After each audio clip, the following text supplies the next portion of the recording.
Contribution of Britishers. तो सबसे पहले लिखिए Charles Wood dispatch. Charles Wood dispatch.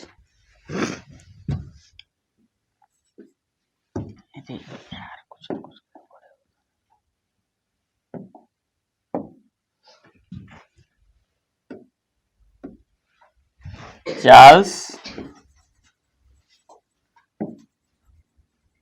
Wood dispatch 1854।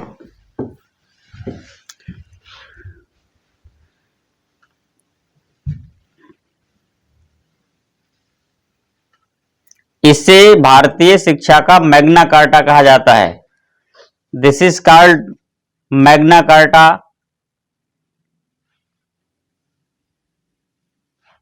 Of education of India. इसे भारतीय शिक्षा का मैग्ना कार्टा कहा जाता है। मैग्ना कार्टा हर उस चीज को कहा जाएगा जो दिया गया एक ऐसा राइट है किसी भी फील्ड में जिसमें वो एक क्रांतिकारी, एक अमूलचूल, एक रेवोल्यूशनरी चेंज कर सके अपने आप को, ठीक है, और चेंज पॉजिटिव हो, नेगेटिव भी ना हो, ठीक है, उस फील्ड में। तो उद्देश्य क्या है, कुछ पॉइंट आउट्स कर लेते हैं चार्ल्स वुड का 2-3 लाइन में, ठीक है। उद्देश्य क्या था, पहला पाश्चात्य शिक्षा को बढ़ावा देना, to promote the western education, या ओरिएंटल भी लिख सकते हो, टू प्रमोट द वेस्टर्न या ओरिएंटल एजुकेशन। दूसरा है यह विश्वविद्यालयी शिक्षा से संबंधित था, it was related to education of universities. यह विश्वविद्यालयी शिक्षा से संबंधित था, it was related to education of universities.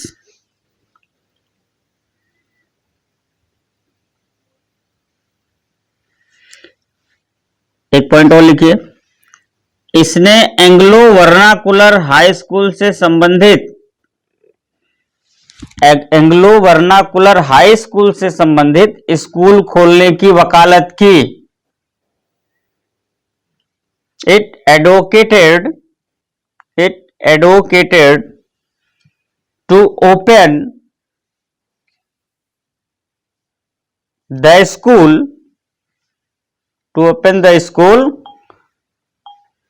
related Anglo vernacular high school,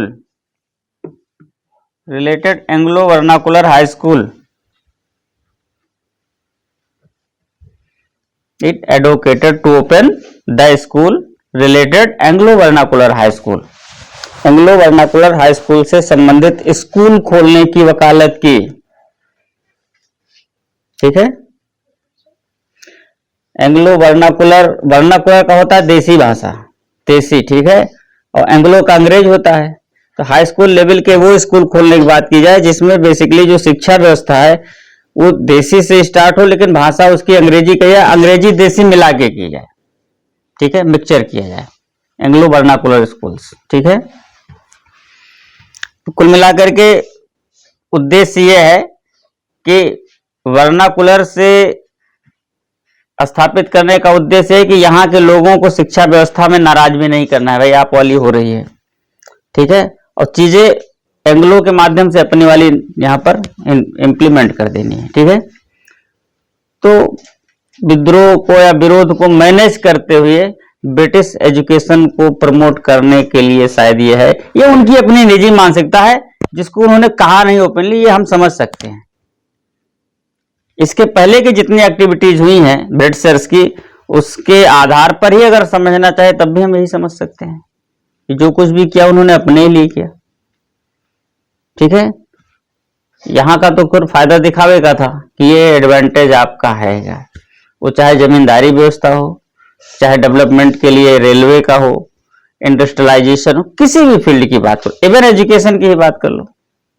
आपने शुरू में कल ही लिखा है इस चीज को, क्या लिखा है कि वो कलर्स की एक ऐसी फौज तैयार करना चाहता था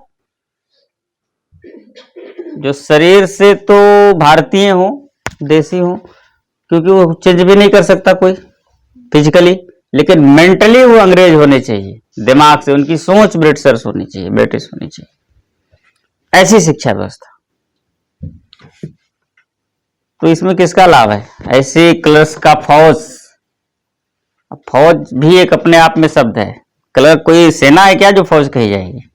लेकिन फौज का मतलब किसी भी विद्रोह, विरोध या विरोधाभास की स्थिति में, कंट्रोवर्शियल पोजीशन में इंडियंस का हर वो सेक्टर, चाहे वो आर्मी का हो और चाहे वो पब्लिक सेक्टर हो, सिविलियंस का, क्लर्क्स वगैरह, ये सब उनका ही साथ दें। तो भारतीयों के विरोध में उनका साथ देने वाला किसी भी रूप में हो, किसी भी फॉर्मेट में हो, एक प्रकार से फौज ही हो गई फिर, क्योंकि बात तो विरोध की चल रही है। तो क्लर्क्स की ऐसी फौज। क्लियर ये चीज। उसके बाद एक पॉइंट लिखिए, एकीकृत शिक्षा के लिए लोक शिक्षा विभाग की स्थापना की गई। There established the public education department,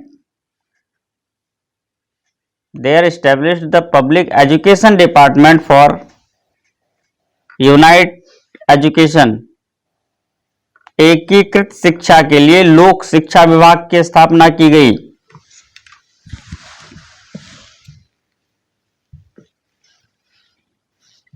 ठीक है, एक डिपार्टमेंट से सारी पॉलिसी शिक्षा के लिए, एजुकेशन के लिए, जो पूरे भारत में लागू हो सके, वो जारी की जाए, लॉन्च की जाए। तो एक जो है पब्लिक एजुकेशन डिपार्टमेंट की स्थापना की गई। तो इससे होता क्या है, इससे पूरे देश में जब एक शिक्षा व्यवस्था लागू होती है, इसको यूनाइट एजुकेशन, एकीकृत एजुकेशन। क्लियर? तो इसके लिए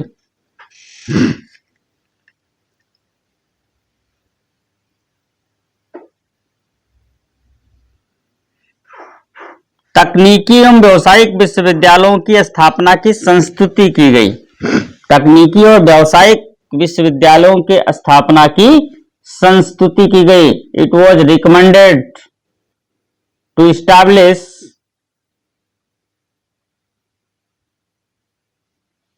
technological and professional universities. It was recommended to establish professional and technological universities.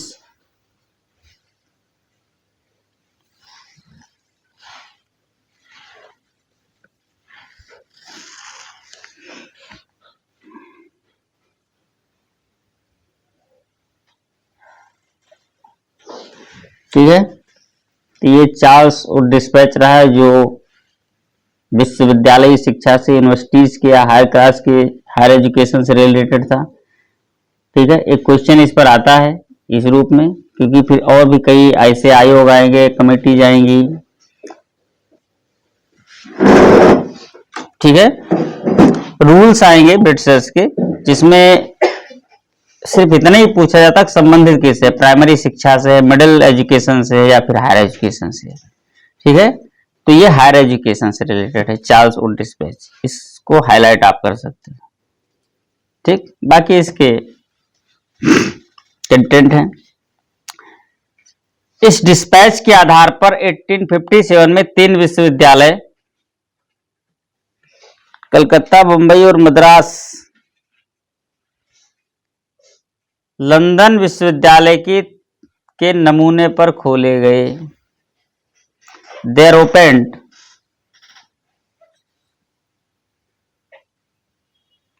3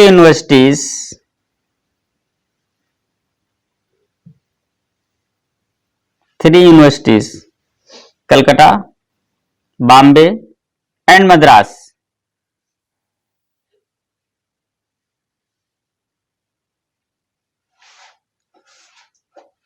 On the model of London University,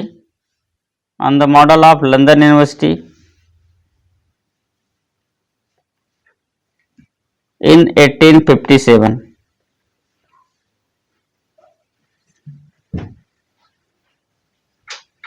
1857 में 3 विश्वविद्यालय खोले गए, कलकत्ता।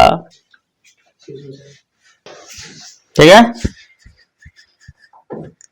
और 1855 में लोक शिक्षा विभाग की स्थापना कर दी गई and was established the public education department in 1855 and it established the public education department in 1855।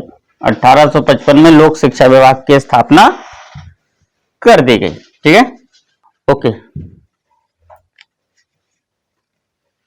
Next है हंटर शिक्षा आयोग, Hunter education commission, Hunter education commission. ये हंटर इसका नाम है, शिकारी नहीं है वो। ठीक है ये 1882 टू 83, 1882 टू 83, 1882-83 में ये आया है। इस समय वायसराय है भारत के लॉर्ड रिपन। वायसराय कौन है? Lord Ripon. लॉर्ड रिपन के समय में आया है। यह प्राइमरी शिक्षा से संबंधित है।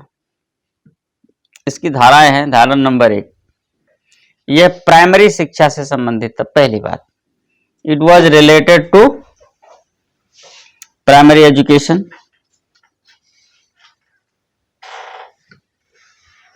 ठीक है,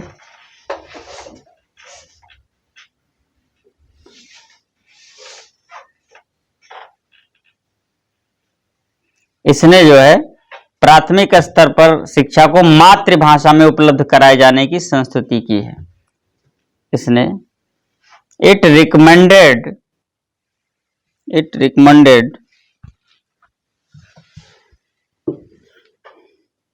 to provide the education in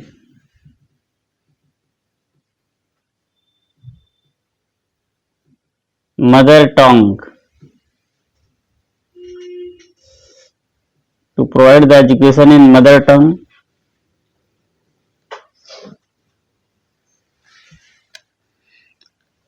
on primary level, प्राथमिक स्तर पर। इसने स्त्री शिक्षा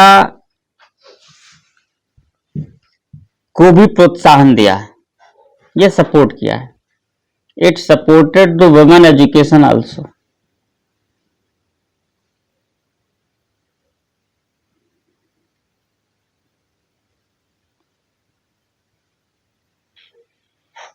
हो गया, नेक्स्ट लाइन में।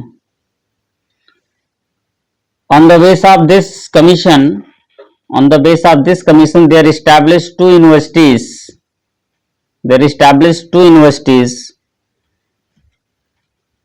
one Punjab universities in 1882, Punjab University in 1882 and second Allahabad University in 1887।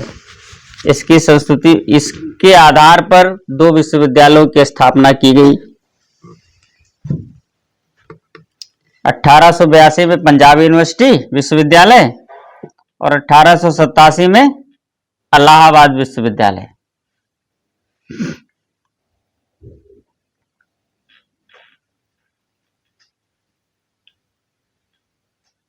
ठीक है, फिर अगला है भारतीय विश्वविद्यालय अधिनियम। भारतीय विश्वविद्यालय अधिनियम, यूनिवर्सिटी एक्ट ऑफ इंडिया।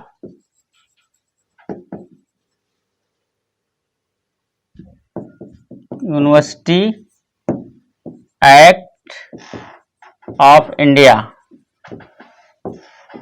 कब का है? 1904, 1904। भारतीय विश्वविद्यालय अधिनियम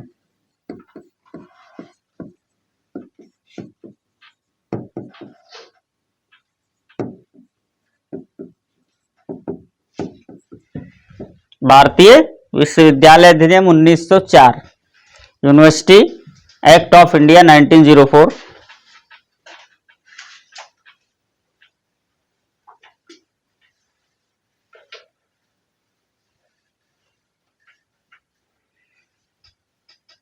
अब लिखिए इंपॉर्टेंट रिकमेंडेशंस।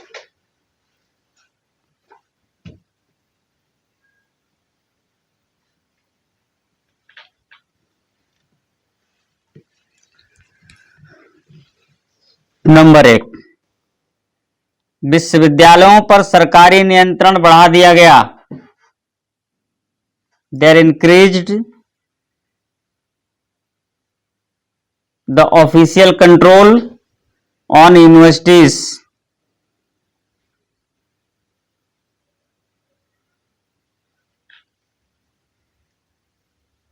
विश्वविद्यालयों पर सरकारी नियंत्रण बढ़ा दिया गया। सेकंड है, गवर्नर जनरल को विश्वविद्यालयों की क्षेत्रीय सीमाएं निर्धारित करने का अधिकार दिया गया। It was given to right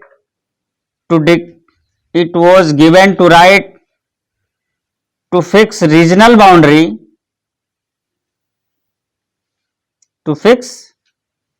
boundary of universities.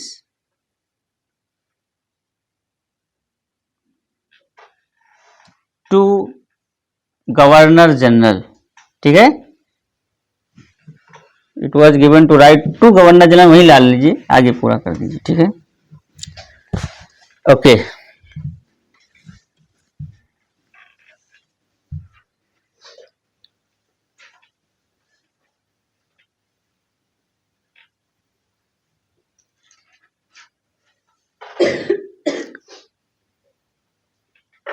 शोध को बढ़ावा देने की बात कही गई। शोध को बढ़ावा देने की बात कही गई। इट वॉज टोल्ड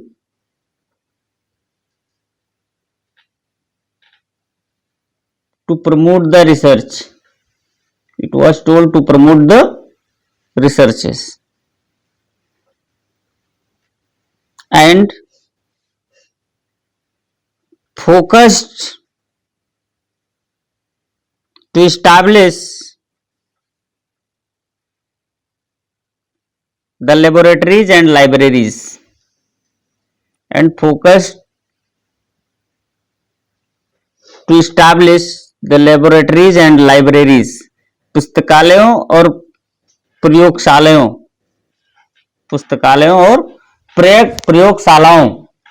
के स्थापना पर जोर दिया गया, ठीक है। ओके,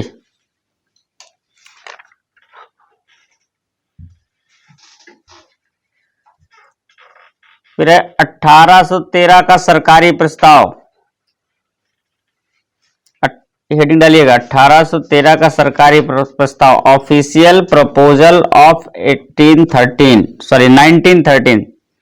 1913 का सरकारी प्रस्ताव, ऑफिशियल प्रपोजल ऑफ 1913। इसके द्वारा सरकार ने निरक्षरता को समाप्त करने की नीति को स्वीकार किया। इसके द्वारा सरकार ने निरक्षरता को समाप्त करने की नीति को स्वीकार किया।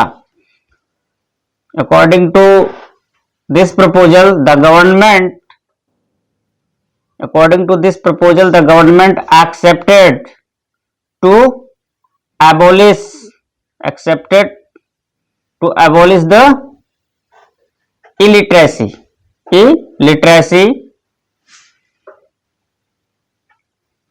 accepted the policy of to abolish the illiteracy, ठीक है। निरक्षरता को समाप्त करने का स्वीकार किया सरकार ने। इन 1906 में बड़ौदा की रियासत ने निःशुल्क शिक्षा की शुरुआत की, ठीक है। एंड इन 1906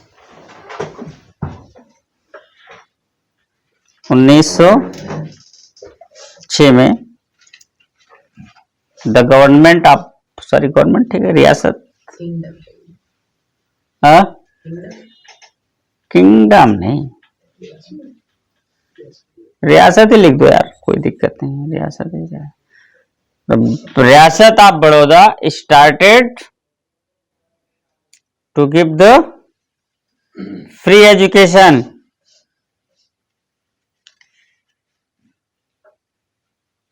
निरक्षरता को समाप्त करने के लिए जो पहला और सबसे बड़ा कदम होना चाहिए और होता है वो यही होता है। पैसा लेना बंद कर दो तो कुछ लोग हो सकता प्रमोट हो जाएं, क्योंकि सबसे बड़ी समस्या फीस की आती थी, ठीक है। ये आम जनता में आप जाइए, गांव की आम जनता, निम्न जनता, तो उनको कहीं ना कहीं से अपनी जरूरतों को पूरा करने के लिए जो अरेंजमेंट होता है ना, उसको फोकस करने से फुर्सत नहीं है। वो तो सुबह से लेके और दोपहर तक की ही पढ़ाई लो, 4 घंटे का तो वेस्ट ऑफ टाइम मानते हैं ना, कि 4 घंटे कुछ कर ही लेता, इससे अच्छा है ना। फिर दूसरी चीज, उसके बदले उस पर पे करना है। कारण, क्योंकि इंपॉर्टेंस ऑफ एजुकेशन को प्रमोट नहीं किया गया। अगला है सैडलर विश्वविद्यालय आयोग, Sadler university commission.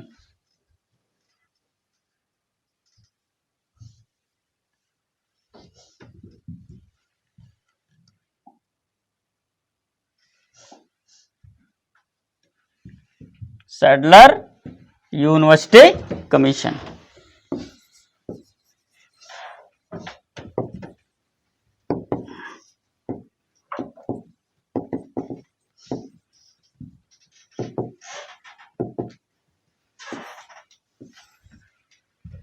Sadler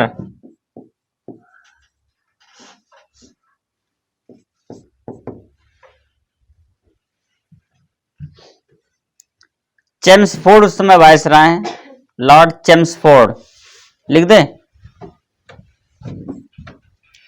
Chelmsford ही लिख लो, कोई लॉर्ड लिखने की जरूरत नहीं है। Chelmsford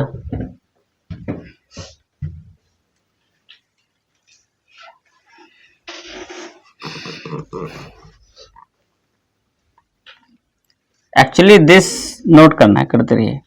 actually this commission came in the existence for removal and study and removal, ऐसा करें, study and removal of the problems of Calcutta universities, Calcutta विश्वविद्यालय की समस्याओं के अध्ययन और उसको दूर करने के लिए इस आयोग का गठन किया गया। ठीक है, इस आयोग का गठन किया गया। लिख लिया कि भाई छूटा तो नहीं, छूटना नहीं चाहिए। ओके, इस आयोग ने 1904 के अधिनियम की कड़ी आलोचना की। This commission forcefully criticized the Commission of 1904, Commission of 1904। अब इसके रिकमेंडेशंस नोट कर लीजिए, इंपॉर्टेंट भी हैं वो, पूछा जाए ना पूछा जाए अलग मुद्दा है, बट इंपॉर्टेंट है। इसने इंटरमीडिएट श्रेणी की स्थापना पर जोर दिया। It laid emphasis to establish the intermediate category,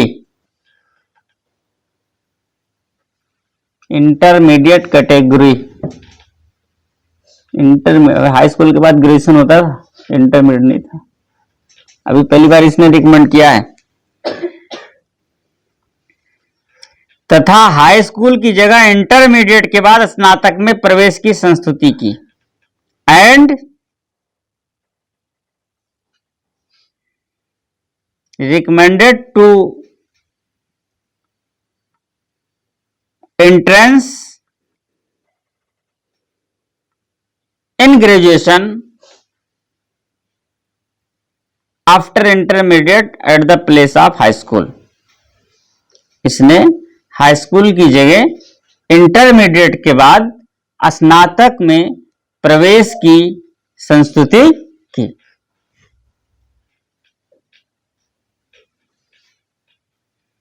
दूसरा मुद्दा है इसका, सेकंड, स्नातक की शिक्षा 3 वर्षीय करने पर जोर दिया।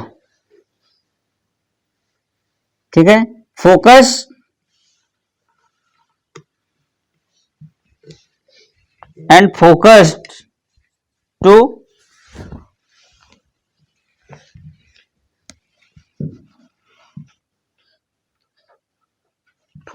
set the syllabus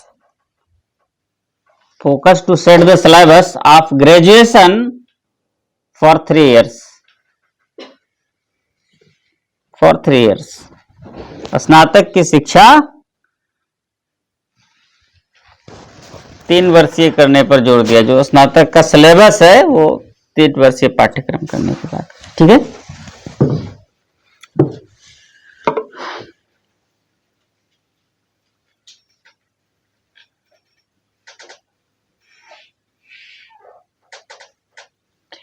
इसके बाद लिखिए निम्नलिखित विश्वविद्यालय स्थापित हुए। इस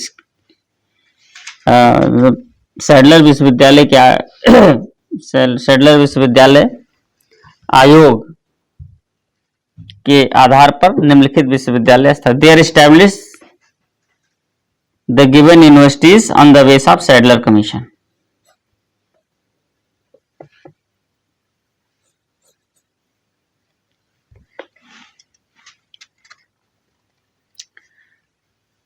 सबसे पहले इन 1916 डैश मैसूर विश्वविद्यालय यूनिवर्सिटी, 1916 मैसूर यूनिवर्सिटी। फिर अगले 1916 में ही है 1916 बनारस हिंदू विश्वविद्यालय, बनारस हिंदू यूनिवर्सिटी। फिर 1917 Patna university,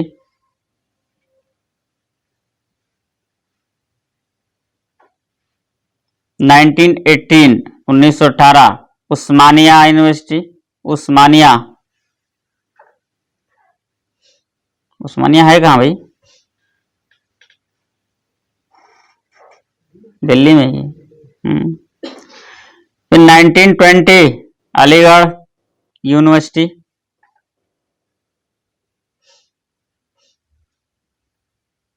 and 1921 Lucknow university.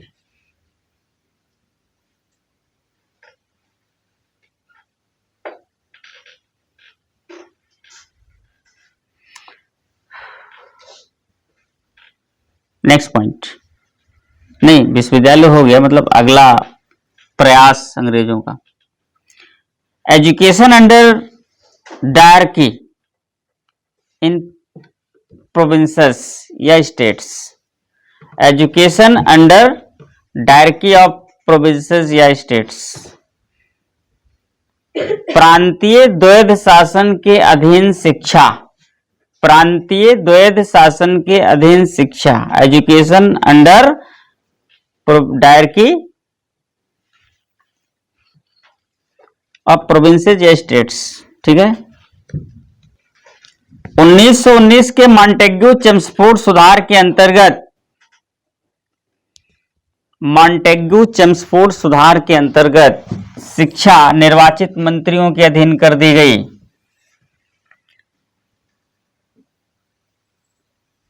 Under the Montagu Chelmsford reform 1919,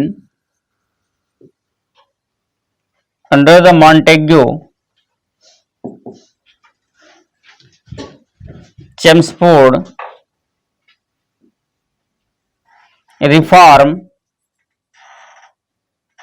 1919, the education had been done under the elected ministers, had been done under the elected ministers, निर्वाचित मंत्रियों के अधीन कर दी गई। अतः अब केंद्र ने शिक्षा व्यवस्था में रुचि लेना बंद कर दिया। अतः अब शिक्षा प्रांतीय विषय बन गया। यही लाइन इंपॉर्टेंट है, प्रांतीय विषय। अगला हार्टोग शिक्षा समिति। हार्टोग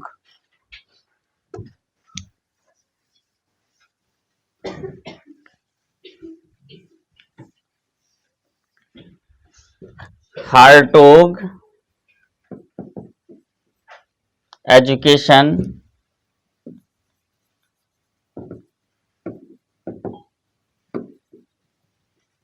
कमेटी, यह आई है 1929।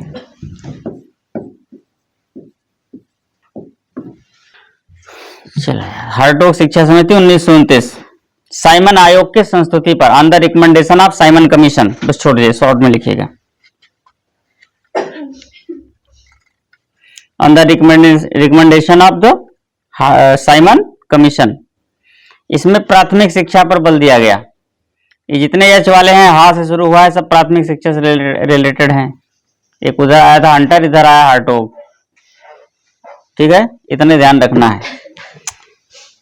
बाकी सब उच्च स्तर के शिक्षा से हैं। विश्वविद्यालय शिक्षा से लगभग ही है। इंटरमीडिएट वाला कौन है? सैडलर है, ऐसे ही याद कर लेना है, इंटरमीडिएट वाला सैडलर है। हा वाले जितने से प्राथमिक शिक्षा से संबंधित है, विश्वविद्यालय आयोग विश्वविद्यालय शिक्षा से, ठीक है, बस हो गया। प्रांतीय विषय कब बना दिया गया शिक्षा को? सैडलर से। हार्टोग समिति 1919 साइमन आयोग की संस्तुति पर हो गया। Recommendation, it was related to primary education, it was related to primary education. क्या प्राइमरी शिक्षा पर आधारित था?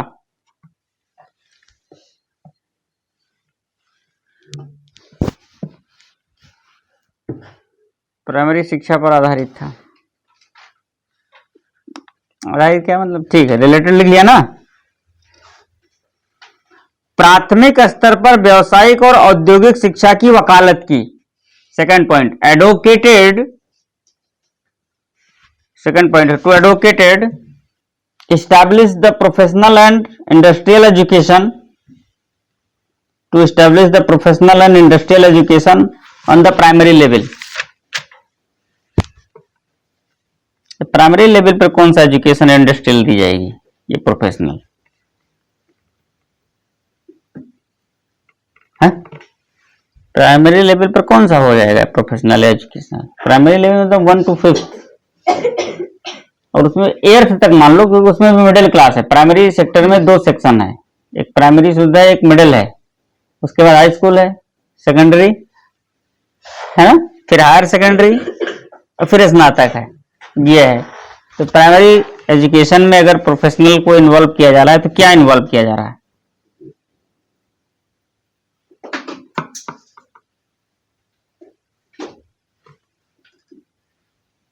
छोटे बच्चों को कौन सा व्यवसाय सिखाया जाएगा?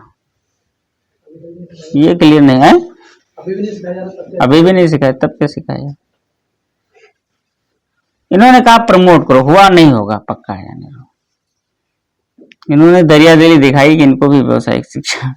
एक्चुअली एक प्रकार का ये लालच है, जैसे जो लोग अपने बच्चों को पढ़ने के लिए नहीं भेज रहे थे, उनको काम के लिए भेजते हैं कि इससे बिना मतलब में समय बर्बाद होगा, क्या मतलब इधर कुछ कमा के लाएगा, तो उधर लालच देखो, एक सिस्टमेटिक ढंग सिखाया जा रहा कमाने का, उधर बच्चों को भी फटाफट भेजो। शायद एक लालच दिया गया होगा, शायद, प्रोबेबली। फिलहाल शिक्षा की वर्धा योजना,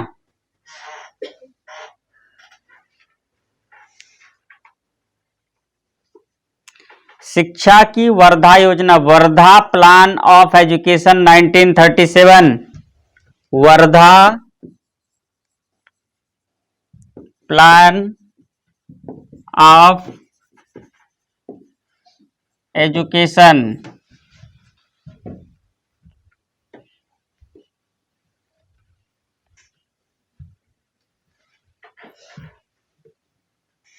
1937। गांधी जी ने अपने पत्र हरिजन के माध्यम से शिक्षा की यह योजना प्रस्तुत की। गांधी जी का योजना है। गांधी जी ने अपने पत्र हरिजन के माध्यम से शिक्षा की यह योजना प्रस्तुत की। Gandhi ji represented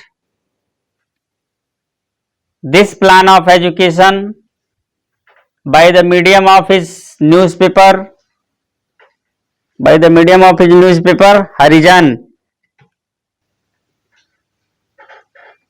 The important suggestions of this plan. Number 1, प्राथमिक स्तर पर मातृभाषा में शिक्षा दिया जाना चाहिए। It should be give the education. It should be give the education in mother tongue at primary level. Okay दूसरा है ऐसी व्यावसायिक शिक्षा दिया जाना चाहिए जो हस्त उत्पादक कार्यों में मदद कर सके। ऐसी व्यावसायिक, it should be give such professional education, it should give the such professional education which could help to handicraft works, हस्त उत्पादक कार्यों में मदद कर सके। डोमेस्टिकल वर्क लिख लो यार, domestic work, help in domestic work. Okay, हो गया। अगला है शिक्षा की सार्जेंट योजना 1944। शिक्षा की सार्जेंट योजना, Sargent plan of education, Sargent SARGENT, Sargent, Sargent plan of education 1944। This plan suggested to government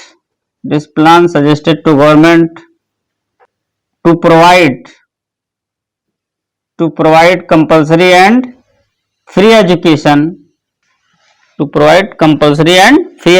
to 6 to 11 years old children, to 6 to 11 years old children, 6 से 11 वर्ष के बच्चों के लिए अनिवार्य और निःशुल्क शिक्षा की व्यवस्था करे, ऐसा सजेशन इन्होंने किया सरकार को।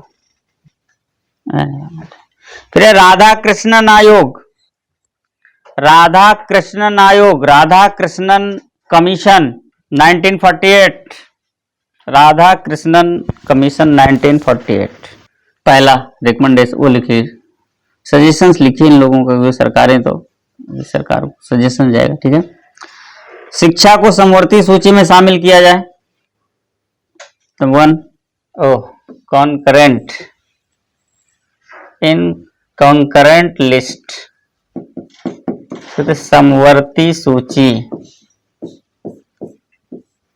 शक्तियों की 3 सूचियां है ना, राज्य सूची, संघ सूची और समवर्ती सूची। समवर्ती सूची में वो विषय आते हैं जो राज्य और संघ दोनों अपने कानून बना सकते हैं, उसमें भी संघ प्रभावी है, ठीक है। इसने कहा इसको समवर्ती सूची में डालो। दूसरी चीज, and there should be 3 M of the education, there should be 3 M, चलिए दूसरा पॉइंट लिख लिया, उसी में लिख लीजिए, कोई दिक्कत नहीं।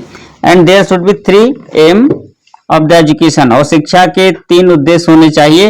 1, एक तो जनरल सामान्य उद्देश्य पढ़ा लिखा होना चाहिए, ठीक है, जनरल सामान्य। दूसरा है संस्कारी,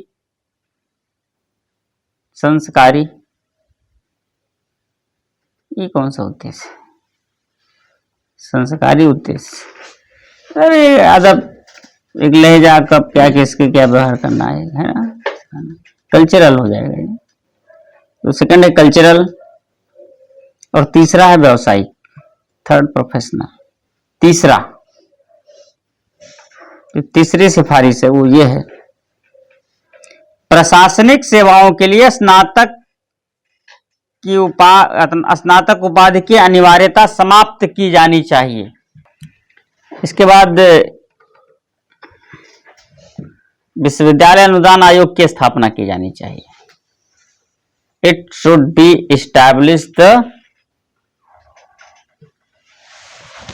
universities donation fund, universities donation fund हो गया।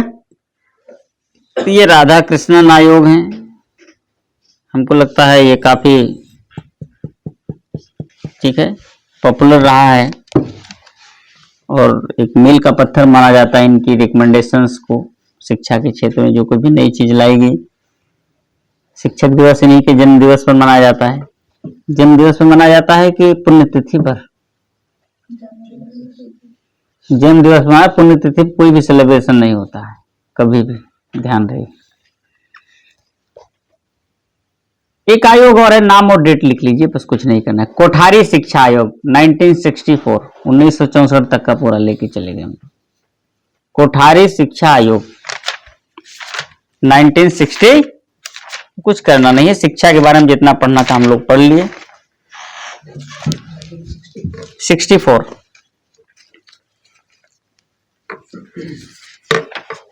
इससे ज्यादा क्या पढ़ना उसमें, ठीक है, हो गया।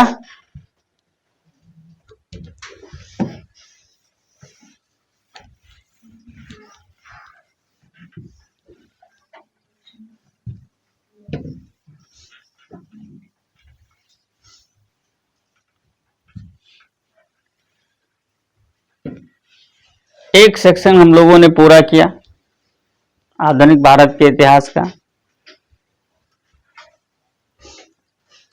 Process of establishment of British rule, ठीक है, और उसके कारण से उत्पन्न हुई समस्याएं,